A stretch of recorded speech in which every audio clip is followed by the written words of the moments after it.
तो इस देश में किसान को अन्नदाता कहा जाता था और बारी बारी से केंद्र की सरकार भी इस बात को लेकर के प्रेस के रूबरू हो रही थी, पूरे देश में ये कह रही थी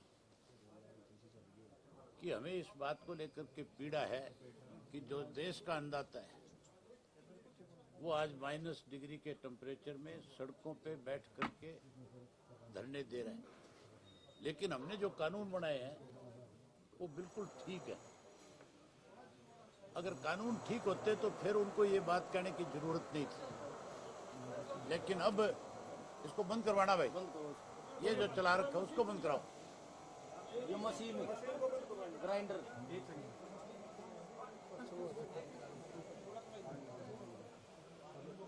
अब आज की ताजा घटना है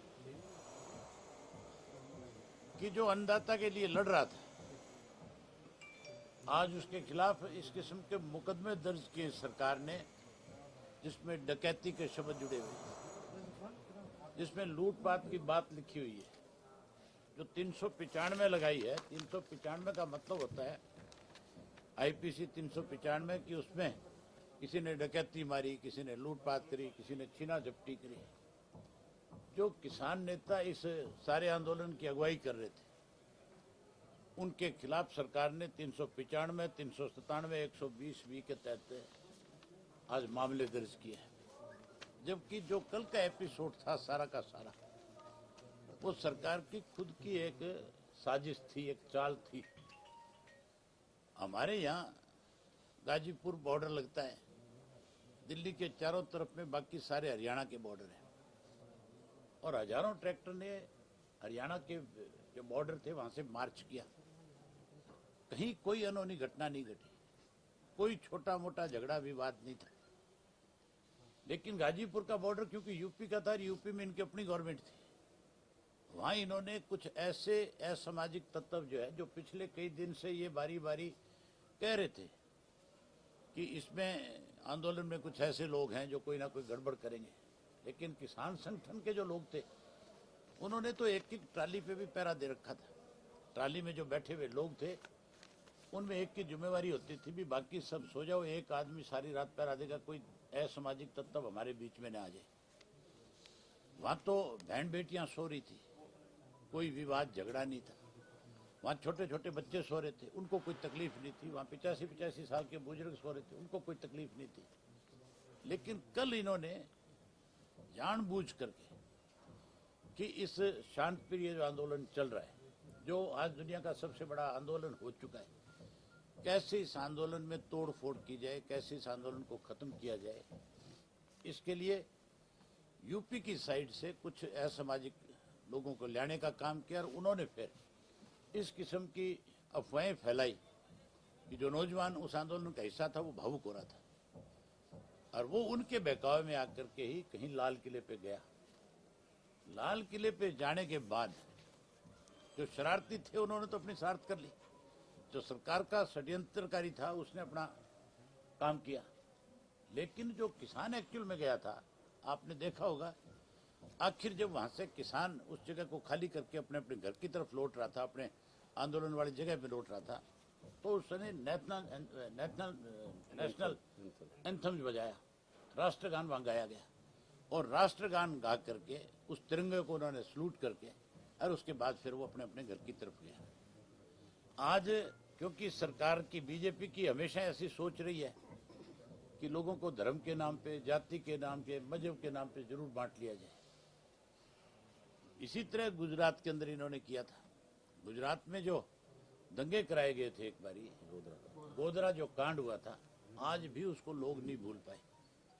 ये इसको गोधरा कांड क्या स्वरूप देना चाहते थे, पर मैं तो बधाई देता हूं उन किसान सूरवीरों को जो वहां पे ट्रैक्टर यात्रा निकाल करके आए, सरकार को ये कह करके आए कि आप समय रहते अपने द्वारा बनाए गए 3 काले कानून वापस ले लो, अगर नहीं लोगे तो फिर हम लगातार इसी तरह से शांत तरीके से बैठ करके, शांत तरीके से मार्च करके, यात्राएं निकाल करके आपको इसके लिए हम आगाह कराते रहेंगे, आपको अपनी गलती का सुधार करने का मौका देते रहे। कल मार्च जो है अकेला दिल्ली में नहीं हुआ, पूरे पंजाब में, राजस्थान में, हरियाणा में, मध्य प्रदेश में, महाराष्ट्र में, कर्नाटका में, केरला में, तमिलनाडु में, उत्तराखंड में, कोई स्टेट ऐसी नहीं थी जहां किसानों ने कल मार्च नहीं की, और लाखों लाखों की संख्या के अंदर मार्च किया गया था। मैं तो आज फिर आपके माध्यम से देश के प्रधानमंत्री जी से कहना चाहूंगा कि आपने गलत निर्णय कर लिया, और आपके गलत निर्णय की वजह से कितने लोग आज परेशान हो रहे हैं। आप अपनी इस भूल को सुधारो। अगर आप बारी बारी ये कहते हो कि हम इसको 2 साल के लिए डेफर कर लेते हैं, हम इसको 3 साल के लिए कर लेते हैं, तो इसका मतलब आप गलती पे हो। आप अपनी गलती को सुधारने के लिए कृषि के कानूनों को खत्म करो, और खत्म करके नए सिरे से जो वायदे आपने किए थे, जो कहा था कि हम किसान का कर्जा माफ करेंगे, जो आपने ये कहा था कि जहां किसान का कर्जा माफ करेंगे वहीं स्वामीनाथन की रिपोर्ट को लागू करेंगे, आपने ये भी वायदा किया था कि हम तो किसान की जो लागत मूल्य होगी, जो फसल पे खर्चा आता है, उससे उसको 50% ज्यादा दे करके किसान को मजबूत करेंगे। तो अब किसान आपके सामने आकर के अपनी बात कह रहा है, आप गलती को सुधारो और अपने किए हुए वायदों को पूरा करने का काम करो। सर, सरकार के आज कई नेताओं का ये कहना है कि जो घटनाक्रम हुआ लाल किले पर वो एक साजिशन, जिस तरीके से घटनाक्रम हुआ और किसान आंदोलन के ऊपर उसका एक तरह से ठीकरा फोड़ा गया है। सरकार में बैठे लोगों का काम है, वो तो अपना पक्ष रखेगी, वो अपनी गलती को छुपाने के लिए लोगों पे आरोप लगाएगी, लेकिन आप सारे इस बात के लिए स्वयं जो है इसके साक्षी हैं, गवाह हैं कि 2 महीने हो गए हमारे बॉर्डर के ऊपर लोगों को बैठे हुए। कितने ट्रैक्टर मार्च शहरों में से, अलग अलग गांव से निकले। कहीं से भी कोई सोशल मीडिया पे छोटी मोटी ऐसी रिपोर्ट आपने देखी जिससे लगता हो कि कोई हुल्लड़बाजी हो रही है या कोई इसमें इस तरह के लोग शामिल हो रहे हैं जो कहीं किसी का नुकसान कर देंगे? वो लोग तो अपनी बात केंद्र की सरकार तक पहुंचाने के लिए जहां जैसा उनको समझ में आया उसी तरह से उन्होंने उस आंदोलन को समर्थन किया। आज आपने जो इस्तीफा दिया है, जिक्र किया गया, कृषि जो शिक्षा मंत्री उन्होंने कहा कि इसमें चाइना का भी रोल है, और ताकि इंडस्ट्री जो है भारत में ना आए, इसलिए चाइना। ये बदकिस्मती है हमारी कि हमारे प्रदेश में ऐसे शिक्षा मंत्री बने हैं जिनको स्कूल का भी ज्ञान नहीं है, वो चाइना की बात करते हैं। उससे पूछो शिक्षा मंत्री से कि खैर के कितने दरखत कटे हैं और कौन काट के ले गया, कितना बड़ा सरकार का नुकसान हुआ है और कितने दरखत काट करके किसने ले जाकर के बेचे हैं। उनको ये जानकारी तो हो सकती है, लेकिन उनको ये नहीं पता किसान कैसे, किसान ने तो उसके घर के दरवाजे पे जाकर के क्या बोला था, आपने मीडिया में देखा होगा, किस तरह से उनके ऊपर सवाल खड़े किए, किस तरह से उनके ऊपर इलिगेशन लगाए। ये मैं नहीं कह रहा, लोगों के लगाए हुए हैं। जिन लोगों ने उनको वोट दिए वही उनके घर पे गए, उन्होंने कहा कि हमने तेरे को वोट दिया था, हमने तेरे को विधानसभा का सदस्य बनाया था, इसलिए नहीं बनाया था कि तू किसान की आज अनदेखी करने का काम करे। आज आपका जो सबसे बड़ा फैसला है, विधानसभा से इनेलो के एकमात्र विधायक थे आप, आवाज बुलंद करते थे विधानसभा में, आज आपने जो इस्तीफा दिया है, इस सारे क्रियाकलाप को, ये सारे जो आपने ट्रैक्टर मार्च से यात्रा निकाली किसानों के मामले में, इस पे आप क्या कहना चाहते हैं, क्यों आप इस स्थिति तक पहुंचे? हमारी जो पार्टी है वो चौधरी देवीलाल की नीतियों से बनी हुई है। चौधरी देवीलाल ने इसको पार्टी का पौधा लगाया था, उन्होंने इसकी शुरुआत करी थी। और चौधरी देवीलाल ने हमेशा जब कभी भी गरीब आदमी के साथ, कमेरे वर्ग के साथ, किसान के साथ, मजदूर के साथ किसी भी सरकार ने अनदेखी करने का काम किया, उन्होंने उसका साथ दिया, उस लड़ाई को लड़ा। जब कभी वो सत्ता में थे उन्होंने ऐसे गरीब लोगों के कल्याणकारी काम किए जो आज पूरे देश में लागू है, दुनिया में उनका जिक्र है। पेंशन योजना इस देश में अगर कोई लेकर के आया, लागू करी, तो शख्स का नाम चौधरी देवीलाल था। अगर किसी ने पहली दफा इस देश में किसान का कर्जा माफ किया, उस शख्स का नाम भी चौधरी देवीलाल था। अगर किसी ने ट्रैक्टर को गड्ढा बनाने का काम इस देश में किया तो उसका नाम भी चौधरी देवीलाल था। अगर गरीब हरिजन की और वाल्मीकि की, बैकवर्ड की अगर कहीं गांव की पंचायत में बड़ी भागीदारी, तो नंबरदार का पद अलग से निकाल करके उनको एक सम्मान देने का काम किया। गरीब आदमी के घर के अंदर बैठने की जगह नहीं थी, उसके लिए चौपालों का निर्माण पहली दफा इस देश में किया तो चौधरी साहब ने किया। ओलावृष्टि से किसान की अगर फसल बर्बाद होगी, खराब होगी, उस फसल का मुआवजा अगर किसी ने शुरू किया तो उसकी शुरुआत भी चौधरी देवीलाल की देन है, और कोई दूसरा आदमी नहीं इस देश में जो ये दावा कर सके, कह सके कि मैंने कोई इस तरह के काम किए जिससे देश को फायदा। यहाँ तो ऐसी सरकार बन गई अब इस देश में कि जो कैसे किसान की जमीन से किसान को बेदखल किया जाए उसके लिए कानून बना दिए। हमारी पार्टी चौधरी देवीलाल की नीतियों को आगे बढ़ाने वाली है। हम किसान की कोई अनदेखी करे उसको सहन नहीं करेंगे।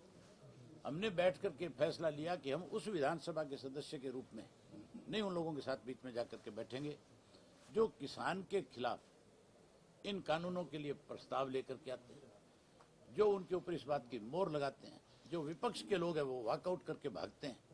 तो ऐसे विधानसभा में एज ए सदस्य के रूप में अगर मैं बैठ करके उनकी सारी बातें सुनूं तो फिर मैं चौधरी देवीलाल की नीतियों को आगे नहीं बढ़ाता। इसलिए पार्टी के सारे साथियों ने हमारे आपस में बैठ करके विचार हुआ और ये फैसला लिया गया कि अगर 26 जनवरी तक, क्योंकि गणतंत्र दिवस जो है वो हमारे लिए एक बहुत बड़ा पर्व है और बहुत सारे लोगों के दिमाग में ये थी, बहुत सारे साथियों की सोच ये थी कि 26 जनवरी तक हो सकता है कोई प्रधानमंत्री जी के समझ में आ जाए और ये कानून काले जो बनाए गए वापिस हो जाए। तो मैंने कहा भी आप मुझे एक तरफ तो कहते हो कि आप इस्तीफा दो और दूसरी तरफ आप ये कहते हो कि हमें कुछ दिन देखना चाहिए, तो देखने की तारीख तय कर देता हूँ। आज 26 जनवरी तक अगर वापस हो गया तो ठीक है, नहीं होगा तो 27 को जाकर के स्पीकर को इस्तीफा सौंप दूंगा।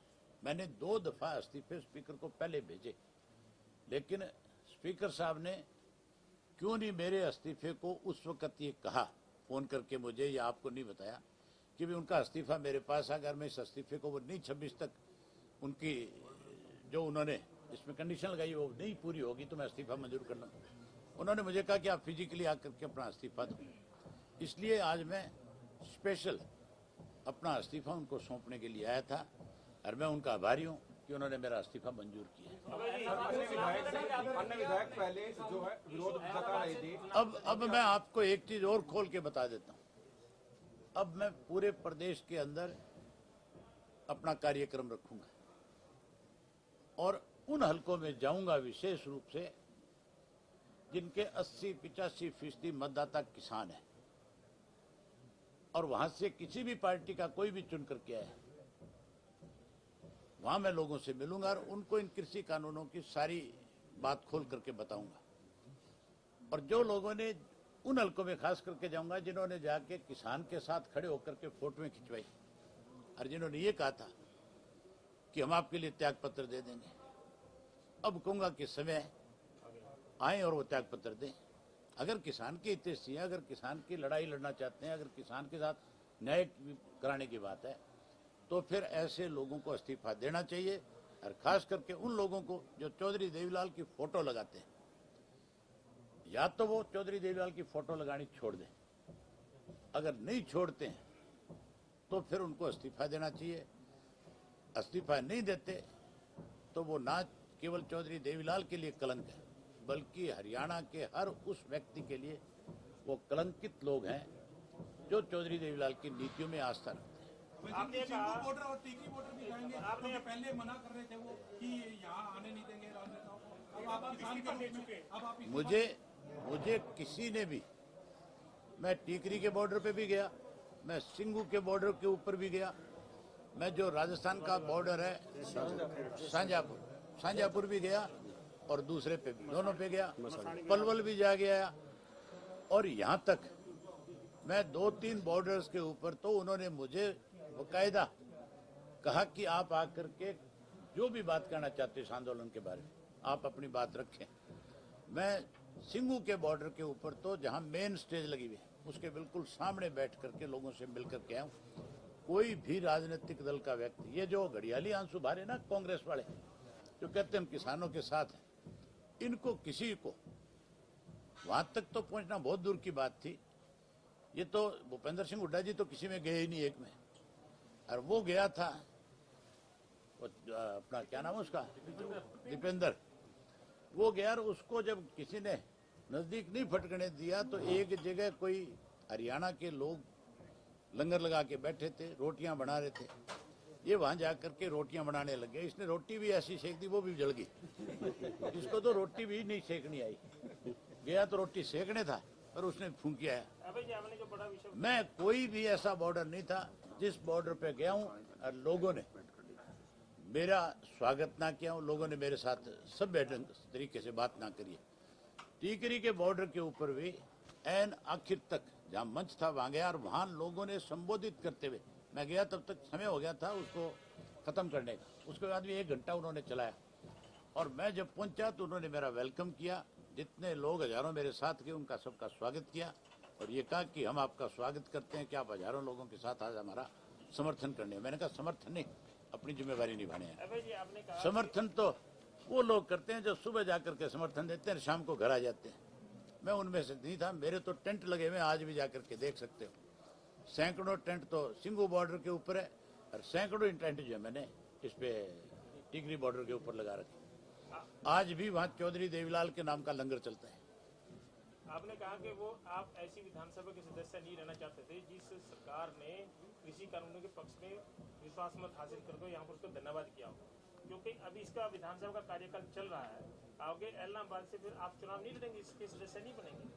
अभी बाई इलेक्शन जब आएगा, मतलब आना तो है ही। सुन तो लो, फिर ये फैसला लोग करेंगे। चौधरी देवीलाल ने एक दफा इस्तीफा दिया था और चौधरी देवीलाल ने दोबारा फिर चुनाव लड़ा, बाई इलेक्शन। डॉक्टर मंगल सेन उनके साथी थे, उनको भी लड़ना पड़ा। वहां के जो मतदाता थे उन्होंने चौधरी देवीलाल को भी डॉक्टर मंगल सेन को, दोनों को इस बात के लिए मजबूर किया कि आप दोबारा चुनाव लड़ो, और उन्होंने फिर दोबारा चुनाव लड़ा, चौधरी देवीलाल जीत करके। ये फैसला इलाहाबाद विधानसभा क्षेत्र के लोग करेंगे।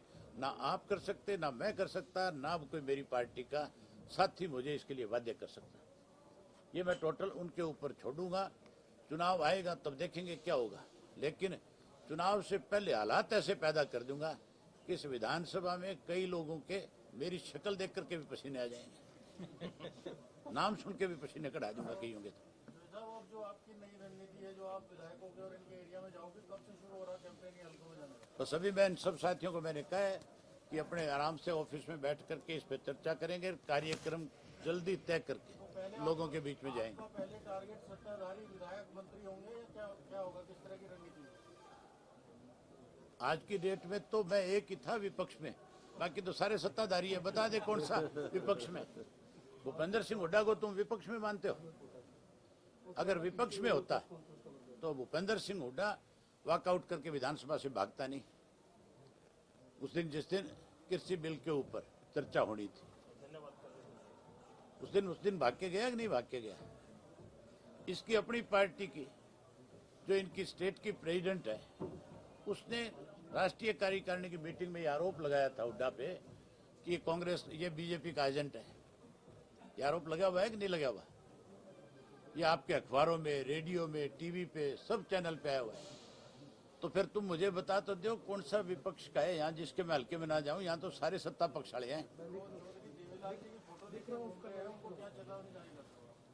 मैंने कह तो दिया, आपसे बता दिया, या तो चौधरी साहब की फोटो हटा लें, वो नहीं हटाएंगे तो फिर लोग, आज उनकी हालत आपको पता नहीं है बेचारों की क्या है।